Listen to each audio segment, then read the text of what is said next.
और गुंडों की जगह जेल होती है। आप मेरा और अखिलेश जी का झगड़ा कराना चाहते हैं? आदमी का इलाज करने के योगी आदित्यनाथ कह रहे हैं कि औरंगजेब को तो उनको कहो कि उत्तर प्रदेश से महाराष्ट्र चले जाए। मुझे तो सड़कों पे संघर्ष करना है। और उन बच्चों के साथ क्या हुआ? कोई बाबा निकल के आया क्या आगे? देखा आपने? किसी बाबा ने आके कहा, समझाया अपने भक्तों को, या वहां गए हो कि भाई मैं आपके लिए खड़ा हूं? तो इन बाबाओं के चक्कर में जितना हमारे लोग पड़ेंगे, एक बाबा ने तो कह दिया कि मोक्ष मिल जाएगा मरने वालों को, इस तरह का अपमान। तो इनके चक्कर में ज्यादा पड़ोगे तो वही मिलता रहेगा जो आजादी से पहले मिल रहा। हमारी हिम्मत तोड़ना चाहते हैं, इनसे नहीं हम टूटने वाले। हम तो वो है जिन्होंने जेलें काटी, वो काहे को डरे इन सब चीजों से। ये तो होंगे जैसे जैसे हमारी शक्ति बढ़ेगी। देखो हमला किस पे होता है? रोकोगे जज के पास सोल्यूशन होता है। हम पे समस्या थोड़ी ही है, हम पे सोल्यूशन है। और हमने करके भी दिखाया कई जगह कि भाई दलितों को मत मारो ऐसे हाथ फैला के, मुझे मार लो। प्राइम मिनिस्टर होके बाद कहा है किसने ऐसी बात? पिछड़े वर्ग के लोगों में भी कुछ लोग संघी मानसिकता के लोग हैं। अभी उनको तैयार करना पड़ेगा, जब ये बदलाव होगा। ऐसे बदलाव नहीं होता। अभी उनकी राजनीतिक शक्ति बढ़ी हुई है तो लोग उनकी तरफ ज्यादा जा रहे हैं।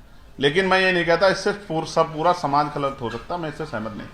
सर लगातार इस तरह की घटनाएं हो रही जैसे शेड्यूल कास्ट के भी कुछ लोग मनुवादी पार्टियों में हैं, तो इसका मतलब ये थोड़ी पूरा शेड्यूल कास्ट स्वस्थ आजादी की सांस ले रहा है, ऐसा नहीं।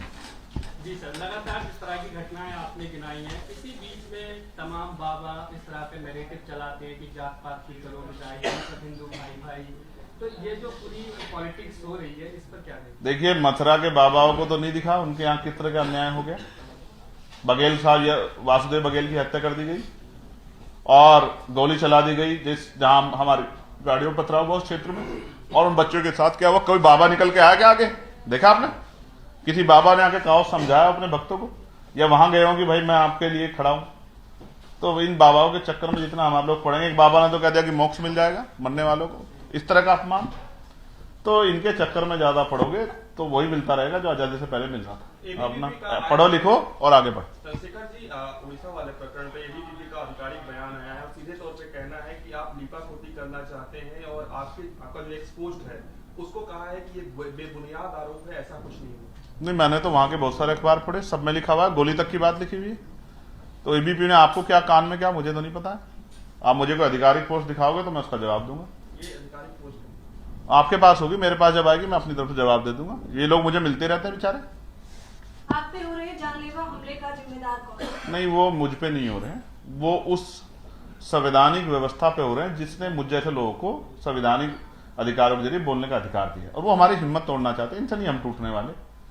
हम तो वो है जिन्होंने जेलें काटी, वो काहे को डरे इन सब चीजों से। ये तो होंगे जैसे जैसे हमारी शक्ति बढ़ेगी। देखो हमला किस पे होता है? रोकोगे जज के पास सोल्यूशन होता है। हम पे समस्या थोड़ी ही है, हम पे सोल्यूशन है। और हमने करके भी दिखाया कई जगह। अब देखो उस बेटिया की शादी हो रही नहीं हो रही है, समाज से हमने अपील की थी तो एक परिवार भी आ गया है। मैं प्रशासन से मांग करता हूं, पुलिस से, कि उनकी सुरक्षा सुनिश्चित करें। और कल ही आज ही मैंने सुना कि एक परिवार जाके, एक संगठन जाके उनको 1.25 लाख रुपए की मदद भी करके आया। मैं और अपील करता हूं कि उन परिवारों का एक पैसा नहीं लगना चाहिए, सब अपने आप जिम्मेदारी उठा के समाज करे। और मैं पिछड़े वर्ग के अपने बहुजन समाज के सब भाइयों से कहूंगा, वहां के यादव समाज के लोगों से कहूंगा कि वो भी इसमें योगदान करें, आगे बढ़े। जो कुछ लोगों ने कर दिया उसको खाई को पाटने का काम करें। हम तो बहुजन आइडियोलॉजी को मानने वाले लोग हैं। मथुरा पुलिस ने खंडन किया है और मथुरा पुलिस का उस मामले पे कहना है कि ये किसी भी तरीके की ऐसी घटना नहीं हुई है। कहा सुनी जरूर हुई थी, लेकिन बारात चढ़ने से किसी को नहीं रोका गया है और दूल्हे की पिटाई नहीं हुई है। ये सब भ्रामक खबरें हैं। ये दूसरी घटना पे उन्होंने कहा है जो परसों रात घटी, उस पे मेरे पास पीड़ित परिवारों के बयान है, उनकी मेरी बात है। आपको याद है हाथरस की बेटी के साथ जब अन्याय हुआ तो हमारे एक सीनियर अधिकारी क्या बयान आया था? आपको याद है? नहीं याद है? पुलिस सरकार की होती है और उनसे हमें कोई नाराजगी नहीं है, वो वही करेंगे जो सरकार कहती है। अगर इतना न्यायप्रिय होता तो ये इतनी घटना पढ़ के सुनाता क्या मैं? आप बताओ ना, अगर इतना न्यायप्रिय सिस्टम होता कि वो हर व्यक्ति को बोझ कर रहा होता, कानूनी कार्रवाई कर रहा होता, तो फिर ये होता क्या? हमने तो इस देश में बहुत कुछ देखा है भाई, हम तो रोज घटनाओं को देखते हैं। फिर बुलेट चलाने पे हाथ कटते क्या? तो पुलिस से मेरी शिकायत नहीं है।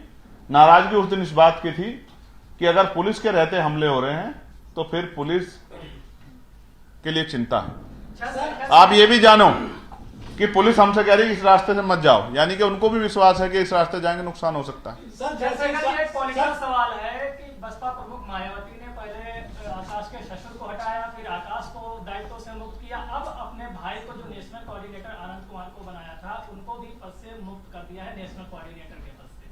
क्या कहेंगे इस पे आप? भाई आप फिर मुझसे कहोगे कि यार मैं उनके खिलाफ इस तरह की बातें, मैं तो बोलता ही नहीं, मैं तो मना करता हूं कि भाई ठीक है, मगर वो हमारे आदरणीय नेता है। अब उन्होंने ये दूसरा निर्णय आप बता रहे हैं, मुझे तो नहीं पता है। कर दिया क्या? 1 घंटे पहले आई। भाई बहन जी क्या करती क्या नहीं करती ये तो आप और मैं जान ही नहीं सकते ना। चंद्रशेखर भाई वो बड़ी नेता है, उनके देखो उनके कार्यों पे या उनके जो उन्होंने हस्तक्षेप करना मेरा काम नहीं है। लेकिन आप ये सोचो आज के समय में जहां एक एक नेता बड़ी मुश्किल तैयार होता है, वहां इस तरह की लाइन लगाना, कोई जुड़ रहा है क्या उनकी पार्टी से? देखा आपने? कोई एक भर्ती दिखा दो, कोई मजबूत आदमी जुड़ा, और जो है उसको भी निकाल रहे हैं। तो रास्ता क्लियर कर रहे हैं। ये भी लड़ाई वो तो कह रहे हैं कि आजाद समाज पार्टी को लड़नी है अब लड़ाई, वो मैदान में है और हम लोग मैदान में हैं। तो मैं तो धन्यवाद दूंगा बहन जी का जो निर्णय है वो अपने आप सोच के लिया, अपनी पार्टी हित को सोच के लिया। हम तो बहन जी के निर्णय के उनके सम्मान के साथ खड़े हैं। सर वहाँ पर अधिकार की आप बात करें कि सबको दिलाना चाहते हैं, तो हम देख रहे हैं कि बोधगया में क्या कुछ हो रहा है। तो आजाद समाज पार्टी जो है वो किस तरीके से समर्थन उनका 4 दिन पहले हमारे राष्ट्रीय अध्यक्ष जी वहां गए और उनसे कहा, क्योंकि अक्सर ऐसा होता है कि जब आंदोलन में कोई चला जाता है तो वो अपनी तरीके से आंदोलन चलाना चाहता है। हमने उनसे कहा जिस तरह आप चलाना चाहते हो, जहां आप हमारी मदद चाहते हो, क्योंकि मुझे तो जाके वहां नहीं बैठना है, मुझे तो सड़कों पर संघर्ष करना है। मैंने तो अपने लोगों को पार्लियामेंट की तरफ चलने कहा, असेंबली की तरफ चलने कहा। तो जो भी उनका आदेश होगा हम उनके साथ खड़े। सर मेरा एक सवाल है, जैसे शादियों का सीजन शुरू होता है दलित दूल्हे निशाने पर रहते हैं कि घोड़ी पर ना चढ़े, क्या उन लोगों ने घोड़ी को कोऑपरेट करवा रखा है या आपको कोऑपरेट करवाने की जरूरत है घोड़ी? देखो भाई ऐसा है, इस पे मैं इतना ही कह सकता हूं कि अब क्या तो दलित शादी करना बंद कर दें, या बंद अगर नहीं कर सकते तो घोड़ी पे चढ़े तो हिम्मत करके चलें, ठीक है। और एडमिनिस्ट्रेशन पुलिस को भी इन बातों पर ध्यान देना चाहिए कि ऐसे लोग जो हैं बहुत बड़ी घटना को अंजाम दे सकते हैं जो इस तरह की चीजें कर रहे हैं। एक बहुत बड़ा सांप्रदायिक तनाव हो सकता है, सामाजिक तनाव हो सकता है। मैं इन सब चीजों से सहमत नहीं। जो मैं फिर कहूंगा, हम तो चाहते हैं सारी जाति धर्मों के लोग वो समता के मार्ग पे आए। हमारी किसी जाति से किसी धर्म से कोई लड़ाई नहीं, लेकिन अभी सब लोग समता के मार्ग पे नहीं, तो हम कोशिश कर रहे हैं कि सब लोग समता के मार्ग पे आए। कुछ पार्टियां एक हाथ में बाबा साहब की फोटो लेके, एक हाथ में संविधान लेके नारे लगाती हैं, बात करती हैं, यात्रा निकालते हैं, लेकिन बाबा साहब और संविधान मानने वाले लोगों पर जब अत्याचार होता है तो ना कोई बयान आता है, ना कोई यात्रा। भाई जिनका राजनीतिक रिश्ता है वो राजनीतिक बात करेंगे। भाषण तो मोदी जी से बढ़िया कोई देता नहीं होगा। भाषण तो इतना अच्छा देते हैं हमारे प्राइम मिनिस्टर, आदरणीय